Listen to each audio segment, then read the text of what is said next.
I want to pick up a comment made by John Smith. I don't know whether that's really his name.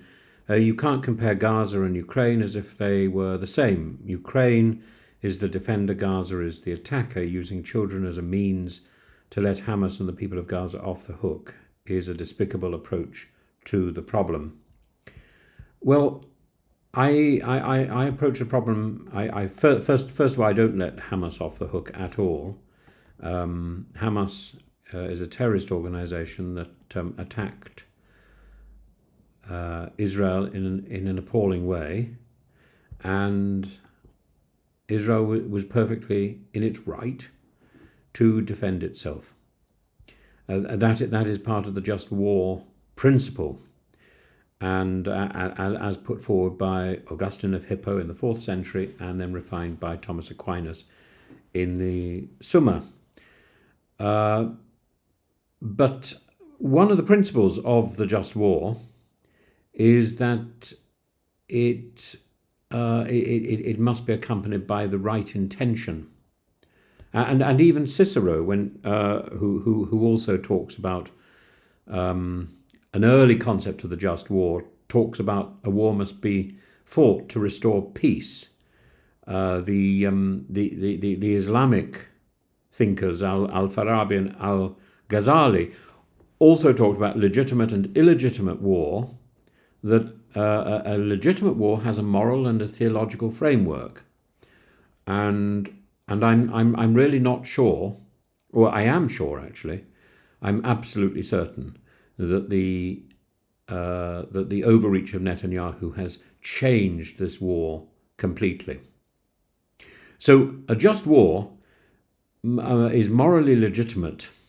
The reasons for going to war are morally legitimate if it's a defense against aggression. So, for example, the Ukraine response in 2022 is perfectly just. And then the legitimate authority, Zelensky and Netanyahu, perfectly just. But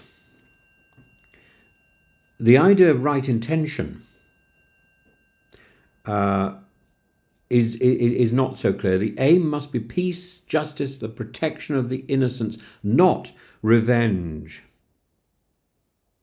And not, of course, economic gain or conquest, which rules Putin's efforts out completely. I went through a piece a while ago, I think, because the just war theory is not part of Orthodox theology, but Kirill embraced it in the early part of this century, and so he should be held to account on the basis of the principles of the just war. And Putin's attack on Ukraine fails, I think, at almost every point.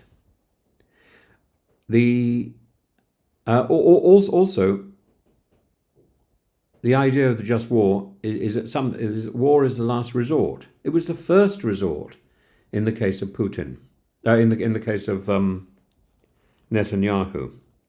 In the case of Putin, of course,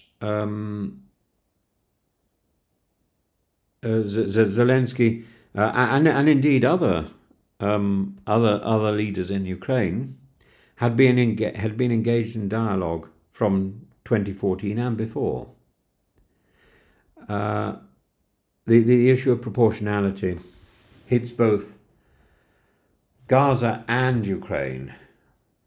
Russia has hit Ukraine in a disproportionate way, and Israel has hit Gaza in a disproportionate way.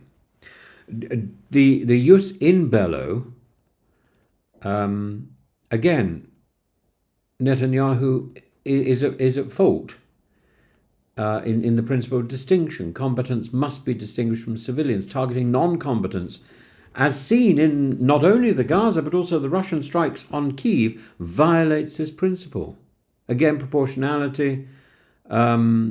The force should be proportionate to the military objective. Flattening a neighborhood to kill one's militant enemies, to kill a terrorist organization, indiscriminately killing civilians and babies, is morally unjustifiable. the idea that military necessity, that attacks should be aimed at legitimate military targets only, not psychological terror or economic punishment. So Russia's attacks on power grids, Israel's strikes on hospitals, both make the conduct of the war inappropriate. And then the evil, the mala in se, the use of torture, the use of starvation, the use of rape. Well, we're not accusing Israel per se of wholesale torture or rape, but we are accusing Israel of using starvation as a weapon, inherently immoral. And both Russia and Israel have faced accusations of failure in this respect. Russia of torture and rape and mass executions in Butcher and other places, and Israel of using starvation as a weapon. The fair treatment of prisoners of war, there are stories of mistreatment, of torture by both Israel and Russia. No torture, no summary executions. Russia has breached this repeatedly. And finally, you cannot commit atrocities because your enemy does. So it isn't a response to say, well, they did it first. There is a standard of behaviour, and to fall below that standard is unacceptable. So to turn around and say, oh, they did it, or oh, NATO did it, or someone else did it, it doesn't matter. The standard is clear. And Russia and Israel are falling below that standard. I think it's very clear, and it's got nothing to do with the atrocity on October the 7th, which has to be condemned absolutely. And that atrocity, I think, and I thought at the time, gave license to Israel to respond. Israel has a duty and a right to defend itself. But what is happening at the moment is not self-defense. It's revenge, and it's horrific.